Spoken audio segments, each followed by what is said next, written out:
HSC 2026-এর স্থগিত হলো 3টি পরীক্ষা। তো কোন কোন তারিখের পরীক্ষা স্থগিত হলো এবং কোন কারণে হলো, চলুন দেখে নেওয়া যাক।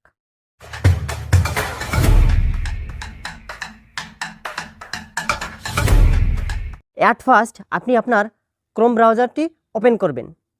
এরপর সার্চ বারে গিয়ে ঢাকা এডুকেশন বোর্ড টাইপ করে সার্চ দেবেন। এরপর প্রথমে যে লিঙ্কটা আসবে এই লিঙ্কের ভেতর আপনারা এন্টার করবেন। এবার এখানে এন্টার করলে এরকম একটা ইন্টারফেস শো হবে। তো আপনারা এখান থেকে এটি জাস্ট ক্রস দিয়ে কেটে নেবেন। এবার দেখেন ডান দিকে লেটেস্ট নোটিশ সেকশনে একটা নোটিশ আছে। তো এই নোটিশ আপনারা ওপেন করবেন। তো আপনারা চাইলে এইচএসসি কর্নার এখান থেকেও আপনারা নোটিশটি দেখতে পারেন।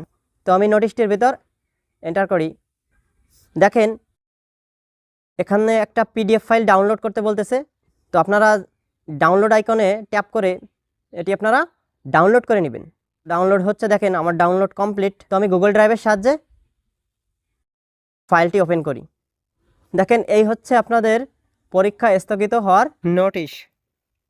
এখানে লেখা আছে বাংলাদেশ আন্তঃশিক্ষা বোর্ড সমন্বয় কমিটি, অফিস মাধ্যমিক ও উচ্চ মাধ্যমিক শিক্ষা বোর্ড ঢাকা। বিষয়, বৈরী আবহাওয়ার কারণে আগামী 13/7/2026 সোমবার, 15/7/2026 বুধবার এবং 16/7/2026 বৃহস্পতিবার তারিখের HSC Alim, HSC BMT, HSC vocational ও ডিপ্লোমা ইন কমার্স পরীক্ষা 2026 স্থগিত প্রসঙ্গে। তো এই নোটিশটি আমি আগেও পড়েছি। নোটিশটির মূল বিষয়বস্তু আমি আপনাদেরকে বলি। বর্তমানে চট্টগ্রাম এলাকা বন্যায় কবলিত আছে। তো অনেক মানুষ বন্যার জন্য নানান প্রবলেমে ভুগতেছে। এজন্য চট্টগ্রাম বোর্ডে বর্তমানে এইচএসসি পরীক্ষা স্থগিত আছে। স্থগিত পরীক্ষার ডেটগুলো হচ্ছে 13/7/2026, 15/7/2026 ও 16/7/2026। এই তারিখের পরীক্ষাগুলো স্থগিত থাকবে, কিন্তু চট্টগ্রাম ব্যতীত অন্যান্য সকল বোর্ডের পরীক্ষাগুলো চলমান থাকবে। আর স্থগিত হওয়া পরীক্ষার সময়সূচি পরবর্তীতে জানানো হবে।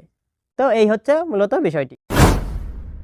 আশা করছি ভিডিওটি আপনাদের অনেক উপকারে আসছে। আর এরকম টেক আপডেট নিত্য নতুন পেতে অবশ্যই চ্যানেলটি সাবস্ক্রাইব করে পাশে থাকা বেল আইকনটি অবশ্যই বাজিয়ে দেবেন। এবং ভিডিওটি যদি ফেসবুক পেজ থেকে দেখে থাকেন তাহলে অবশ্যই ফলো ও লাইক, কমেন্ট ও শেয়ার করবেন। সবাই সুস্থ থাকবেন, ভালো থাকবেন। দেখা হবে নেক্সট ভিডিওতে।